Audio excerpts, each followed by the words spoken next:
પરિસ્થિતિ વિપરીત જતી હોય, બધા જ પાસા ઉલટા પડતા હોય, આ બધું થતું હોય ને વચ્ચેથી આ સુકાનમાં એટલે કે જાણે એક સાગર ખેડું જેમાં સમુદ્રને ચીરતો આગળ વધે એ રીતે આગળ વધવાનું હોય અને એવી જ રીતે આગળ વધી રહ્યા છે ગુજરાત કોંગ્રેસના પ્રદેશ અધ્યક્ષ શક્તિસિંહ ગોહિલ. તો આ કપરા ચઢાણના કપરા સમયની અંદર તેમના વિશે આપણે બધું જાણવાનો પ્રયાસ કરશું, પરંતુ તેઓ કઈ રીતે બધું મેનેજ કરે છે એ જાણવાની સાથે સાથે રાહુલ ગાંધીની ભારત જોડો ન્યાય યાત્રા ગુજરાતમાં આવી રહી છે તેના વિશે પણ વાત કરશું. અને એ પણ મહત્વનો સવાલ છે કે આ કપરા સમયમાં કોંગ્રેસના જહાજમાંથી નેતાઓ ઉતરી અને શા માટે નાસી રહ્યા છે, આ મહત્વનો સવાલ રહેશે. ને લોકસભાની ચૂંટણીની પણ કેટલીક વાતો રહેશે ખુલ્લા દિલથી. રાજકીય વાતો નહીં કરું હું કે રાજકીય જવાબની આશા હું નહીં રાખું અધ્યક્ષ પાસેથી, કોંગ્રેસના એટલે કે શક્તિભાઈ પાસેથી.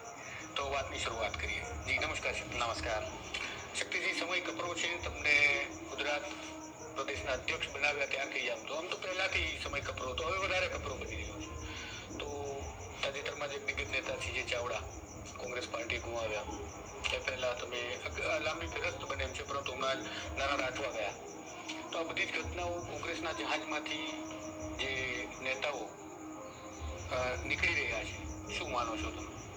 આ પહેલી વખત નહીં, પરંતુ આજે ભારતીય જનતા પાર્ટીએ ખાસ કરીને આ દોર જે ચાલ્યો છે અત્યારના નેતાઓ, એમાં આ વસ્તુ વારંવાર કરવાનો પ્રયત્ન કર્યો. આપને યાદ હશે 2017માં માજી અહેમદભાઈની ચૂંટણી વખતે અમારા કોંગ્રેસ વિધાનસભા પક્ષના નેતા, અમારા કોંગ્રેસ વિધાનસભા પક્ષના દંડક સહિત 17 ધારાસભ્યો કોંગ્રેસ છોડીને જતા રહ્યા. 17 વ્યક્તિ. હું સલામ કરીશ આપણા આ ગુજરાતના સૂક્ષ્મ મતદાતાઓને. એ મતદાતાઓ એમને માફ ન કર્યા. એ 17 પૈકીના ઘણા ભલે મારી પાર્ટી છોડીને ગયા છે, પણ સક્ષમ જનસેવકો ને મજબૂત હતા, પરંતુ પક્ષ પલટો કરીને ગયા હતા. એટલે 2017ની ચૂંટણીમાં એ 17 પૈકી માત્ર 2 જ જણા ફરી વખત વિધાનસભામાં આવી શક્યા. એમાં એક તો 265 મતથી અને બીજા એક હકુબા જામનગરથી થોડા સાઇઝેબલ મતથી. બાકીના 15 વ્યક્તિઓ ગુજરાતની જનતાએ એમને હરાવી દીધા હતા. જે જાય છે એમાંના ઘણા બધા સાથે, કારણ કે લાંબો સમય તમે એક પક્ષમાં રહ્યા હો એટલે વાત કરવાનો વ્યવહાર હોય છે.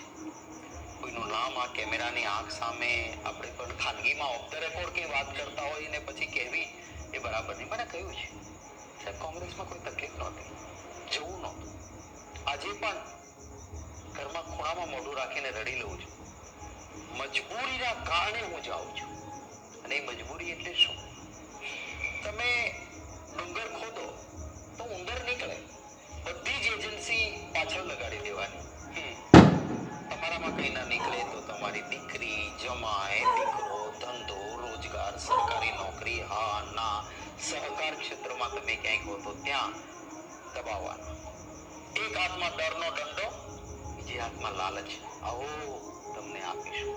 અને એના કારણે ઘણા મજબૂત છે. મારા હજારો કાર્યકર્તા પરિવારના મિત્રો છે મારા, એમને ભાજપ ખરીદી નથી શકતું, ડરાવી નથી શકતું. ગરીબ છે પણ એમને વેચાતા કોઈ લઈ નથી શકતું. પણ કેટલાક જૂજ ગયા છે ને, એમના કારણો છે, એમની મજબૂરીઓ અથવા સંજોગમાં એ ટકી નથી શક્યા, એના કારણે ગયા છે. અહીંયા અમારે ત્યાં હીરો હોય છે, થોડા સમય પછી ત્યાં ઝીરો થાય છે. એવા પણ આપણે ઘણા દાખલાઓ. મારા ભાઈઓ બહેનો, શક્તિસિંહ ગોહિલજી પત્રકારને જવાબ આપી રહ્યા છે. પત્રકાર પૂછી રહ્યા છે કે તમારા કોંગ્રેસના બધા એક સભ્યોને ભાજપ ખરીદવા માંડ્યું છે અને આ તમારા બધા નેતાઓ કોંગ્રેસના શા માટે ભાજપના ખોરામાં જઈને બેસી જાય છે? શક્તિસિંહ ગોહિલજી સરસ જવાબ આપે છે કે આ નેતાઓને જવું નહોતું, પરંતુ ભારતીય જનતા પાર્ટી हमारा सभ्योने धाक धमकी भय साम दाम दंड आ बधी नीतिओ अपनावीने सभ्योने खरीदी रह्युं छे अने सभ्यो जे जई रह्या छे एमां एमनी मजबूरी छे। बरोबर। अने मारे नाम नथी लेवुं, शक्तिसिंह गोहिल साहेब जे बोल्या हूँ समझी गयो छूं। हमारा एवा घणा विस्तारना છે નેતાઓ, બરોબર. હવે આ નેતાઓ અડધી જિંદગી સુધી ભાજપને વિરોધ કરવામાં જ એમની જિંદગી કાઢી નાખી, અને અચાનક રાતોરાત એવું તો શું થઈ ગયું કે કોંગ્રેસ મૂકીને રાતોરાત ભાજપમાં આવી જવું પડ્યું. કેમ કે નરેન્દ્રભાઈ મોદીએ આ નેતાઓને ભયાનક રીતે ડરાવ્યા કે જો તમે નહીં આવો અમારી પાર્ટીમાં, કોંગ્રેસને નહીં મૂકો તો તમારી હાઈસ્કૂલો બંધ કરાવી દેશું, તમારી સ્કૂલો બંધ કરાવી દેશું, તમારા જમાઈઓને તમારી દીકરીઓને જેલમાં પૂરી દેશું, તમારું જે આ કાળું ધન છે, તમારા જે જીએસટી તમે નથી ભરી, કેટલા વર્ષોથી તમે ગરબર ગોટા કર્યા છે, સરકારથી છુપાવ્યું છે, બરોબર, તમે અમુક ખૂન કેસમાં પણ તમારું નામ છે. આ બધી જ વાતોમાં તમને સંડોવી અને તમારી બધી મિલકતોને અમે ફ્રીઝ કરી દેશું, તમારા જમાઈને તમારી દીકરીઓને હંમેશા જેલમાં પૂરી દેશું, તમારી પણ લાઈફ બરબાદ થઈ જશે, બરોબર. હવે આખો ફેસલો તમારે કરવાનો છે. બોલો, ભાજપમાં આવવું હોય તો સવારે તમને મંત્રી પદું, અને ભાજપમાં ન આવવું હોય તો સવારે જેલમાં. CBI ને CID ને ED ને બધા તમારી પાસે આવી જશે હાથ કરી લઈને. હવે એક કોર નર્ક છે ને એક કોર સ્વર્ગ છે.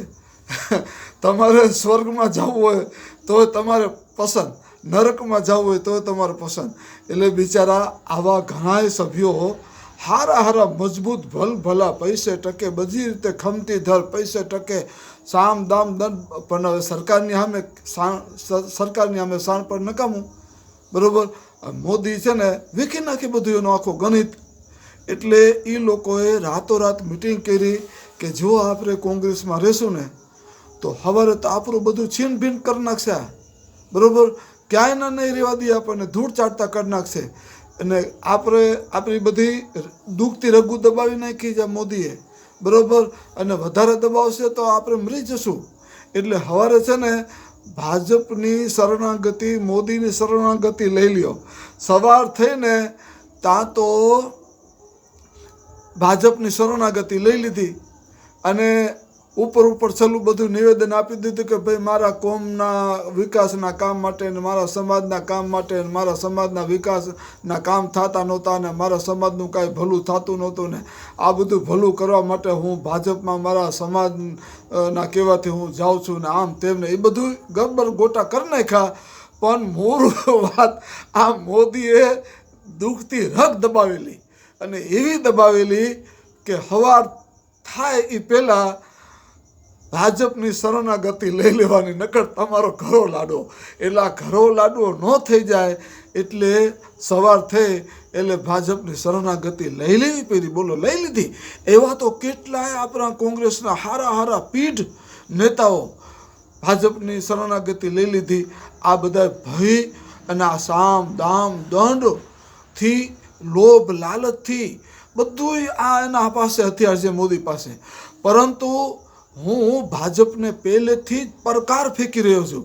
અને આજે આ શક્તિસિંહ ગોહિલજીનો ઇન્ટરવ્યૂ મેં સાંભળ્યો તો ફરીવાર હું નરેન્દ્રભાઈને અને આખી ભાજપને, અમિતભાઈ શાહને પડકાર ફેંકીને કહું છું કે જો તમારામાં તાકાત હોય તો શક્તિસિંહ ગોહિલને ખરીદીને બતાવો. તમે શક્તિસિંહ ગોહિલને ખરીદીને બતાવો. તમારી ઓકાત નથી. તમે 17 વખત પેદા થઈને આવો ને ભાજપ વાળાઓ તો એ શક્તિસિંહ ગોહિલને ખરીદી શકવાની તમારી ઓકાત નથી, બરાબર. તમે જેને બધાને ખરીદાય છે ને એને ખરીદા. બાકી શક્તિસિંહ ગોહિલનું નામ લેતા તમારું છે ને તમારા પેન્ટ ગીલા થઈ જાય. શક્તિસિંહ ગોહિલ કાંઈ જેવી તેવી વાત છે? કોંગ્રેસના આને કહેવાય અસલી હીરા. બાકી તો કંઈક હીરા જીરા થઈ ગયા. શક્તિસિંહ ગોહિલ કીધું ને, કંઈક જીરા થઈ ગયા. કેમ કે દબાવ એને એવી દબાવની જેવી મોદીની ભયજનક, ખતરનાક. કેમ કે RSSનો ભાજપનો એજન્ડો છે કે આપણી ભાજપને, આપણી RSSને સલામત રાખવા માટે ગમે એ હદે જવું પડે, ગમે એવા પાપ કરવા પડે, પાપ કરી નાખવાના.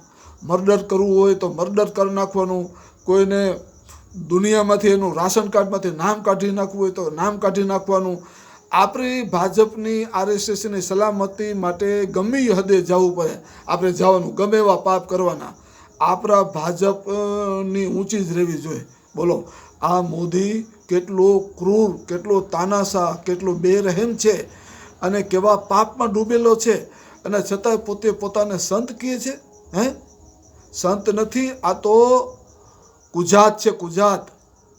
કે આવા પાપ કરીને માણસોને ધાક ધમકીઓથી પોતાના પાર્ટીમાં લે છે, બરોબર. અને આ ઇલેક્ટ્રોનિક બોન્ડ બનાવ્યા. ઇલેક્ટ્રોનિક બોન્ડ એક એવું ભ્રષ્ટાચારનું હથિયાર કે આ હથિયારથી મોટા મોટા ઉદ્યોગપતિઓને ભાજપ ડરાવીને પૈસા એમની પાસેથી લઈ રહ્યું હતું, અને પોતાના 6 થી 7 હજાર કરોડ રૂપિયા જેટલો ભંડોળ એકઠું કરી નાખ્યું, અને મોંઘા મોંઘા બધા જિલ્લાઓમાં એમના મુખ્યાલયો ઊભા કરી નાખ્યા. અને સામે બીજી કોંગ્રેસ પાર્ટી હોય, બીજી કોઈ પાર્ટી હોય, અહીંયા કોઈ પૈસો દેવા જાય, અહીંયા કોઈ દાન દેવા જાય, તો આ છે ને આ ડાઘો એ સામેવાળી પાર્ટીને એવા દબાવે, એવી ઈડીની નોટિસો ને CBIની નોટિસો ને એવા ઉદ્યોગપતિઓને હેરાન કરે. ખબરદાર, ભાજપ સિવાય બીજા કોઈ પણ પાર્ટીને તમે કાંઈ ડોનેશન આપ્યું તો તમારી ખેર નથી. બોલો, આ એટલા માટે આ ઇલેક્ટ્રોનિક બોન્ડ બનાવ્યું, હથિયાર બનાવ્યું ભ્રષ્ટાચારનું. અને એ નથી ભ્રષ્ટાચાર, પણ સુપ્રીમ કોર્ટે આ ઇલેક્ટ્રોનિક બોન્ડ ઉપર જ રોક લગાવી નાખી. આ ઇલેક્ટ્રિક બોન્ડ નામનું ભૂત જ સુપ્રીમ કોર્ટે પિંજરામાં પૂરી દીધું, શીશામાં પૂરી દીધું. હવે ભાજપ મૂંઝાનું છે, રઘવાયું થયું છે. એટલે પૂછ્યા ખાયચા વગર કોંગ્રેસના ખાતામાંથી 65 કરોડ રૂપિયા બોલો કાઢી લીધા ઈડી વાળાએ, સરકારી સંસ્થાવાળા. પૂછ્યા ખાયચા વગર કે આ બધું આ જેને નાગાઈ જ કરવી છે, જેને કાયદાની એસી તેસી કરીને ખોટા ધંધા જ કરવા છે, આ નરેન્દ્રભાઈ મોદીના આવા જ કરતૂતો છે. પરંતુ શક્તિસિંહ ગોહિલે જે કીધું ને કે આજે પણ એવા ઈમાનદાર કોંગ્રેસના નેતાઓ છે કે ભાજપ એને ખરીદી શકે એમ નથી. ગરીબ છે, એવા ગરીબ, બરોબર. અરે એ તો વાત બીજી તરફ રહે. શક્તિસિંહ ગોહિલ સાહેબ, તમે તો મને ઓળખો છો.